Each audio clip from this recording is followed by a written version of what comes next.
Assalamualaikum warahmatullahi wabarakatuh. Hai anak-anak Ustadz yang hebat, yang saleh dan salehah. Bagaimana kabarnya? Semoga Allah Subhanahu wa taala selalu melindungi kalian. Sebelum kita mulai pembelajaran, mari kita awali pembelajaran kita hari ini dengan bersama-sama membacakan basmalah. Bismillahirrahmanirrahim. Tak kenal maka tak sayang. Demikianlah bunyi pepatah. Tahukah kalian anak-anak Ustadz, alam semesta ini memiliki banyak sekali makhluk, baik itu makhluk yang bernyawa maupun yang tidak. Siapa sih yang menciptakan makhluk? Allah Subhanahu wa ta'ala.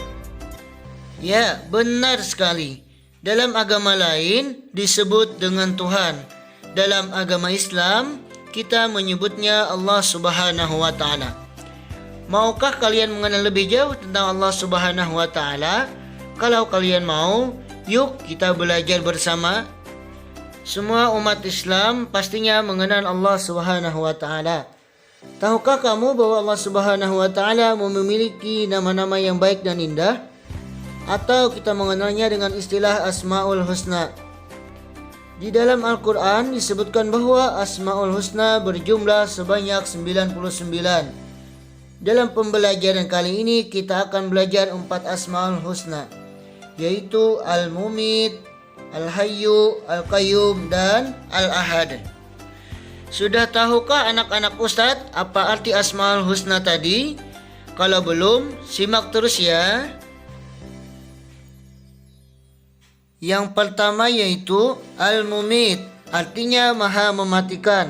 Allah Subhanahu wa ta'ala telah berfirman, Kullu nafsin dha'iqatul maut. Setiap yang bernyawa akan merasakan mati. Surah Ali Imran ayat 185. Manusia, jin, syaitan, malaikat, dan makhluk yang lainnya akan merasakan mati, kecuali Allah Subhanahu wa ta'ala.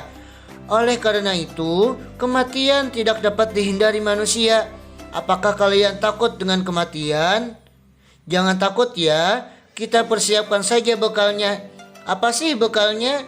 Yaitu seperti rajin salat, rajin membaca Al-Quran, rajin belajar, patuh, dan hormat kepada orang tua dan guru. Kemudian, jauhi yang dilarang oleh Allah Subhanahu wa ta'ala dan Rasulnya. Misalnya, seperti mencuri, berjudi, berzina, minum minuman keras, berkelahi, dan menyakiti orang lain. Dan yang kedua, Al-Hayyu, artinya yang maha hidup. Allah Subhanahu wa ta'ala bersifat hidup kekal selama-lamanya, serta memberi kehidupan. Oleh karena itu, hidup atau mati ada di dalam kekuasaan Allah Subhanahu wa ta'ala. Contohnya, berapa banyak orang yang sudah mengalami sakit berat, namun ketika kehendak Allah Subhanahu wa ta'ala masih memberikannya kehidupan, maka ia akan tetap hidup. Sebaliknya, sering kita melihat orang yang tidak memiliki sakit apapun, namun keesokan harinya ia meninggal dunia. Entah itu karena dia sakit jantung, karena masuk angin, karena tenggelam, atau karena tabrak kendaraan.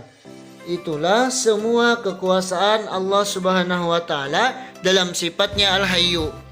Yang ketiga, Al-Qayyum, artinya Allah Subhanahu wa ta'ala maha berdiri sendiri atau mandiri, yang maknanya Allah Subhanahu wa ta'ala tidak membutuhkan pertolongan dari makhluk ciptaannya. Dari sini Allah Subhanahu wa ta'ala memberikan pendidikan kepada manusia agar hidup tidak selalu bergantung kepada orang lain. Hidup harus punya semangat mandiri dalam segala situasi dan kondisi. Bagi anak-anak Ustadz khususnya yang di jenjang kelas 5, bila di rumah harus sudah dapat melaksanakan sendiri kebutuhan kalian. Misalnya merapikan tempat tidur, menyiapkan peralatan sekolah, mencari seragam sekolah, mengambil sarapan atau makanan, dan lain sebagainya. Kemudian yang terakhir, yang keempat, Al-Ahad, artinya yang Maha Esa, mengandung makna Allah Subhanahu wa ta'ala itu satu, yang Maha Tunggal, dan Esa. Allah Subhanahu wa Ta'ala adalah Tuhan tempat bergantung semua makhluk ciptaannya. Ia tidak beranak dan tidak pula diperanakan, dan tidak ada makhluk apapun yang setara dengannya. Demikian video kita hari ini.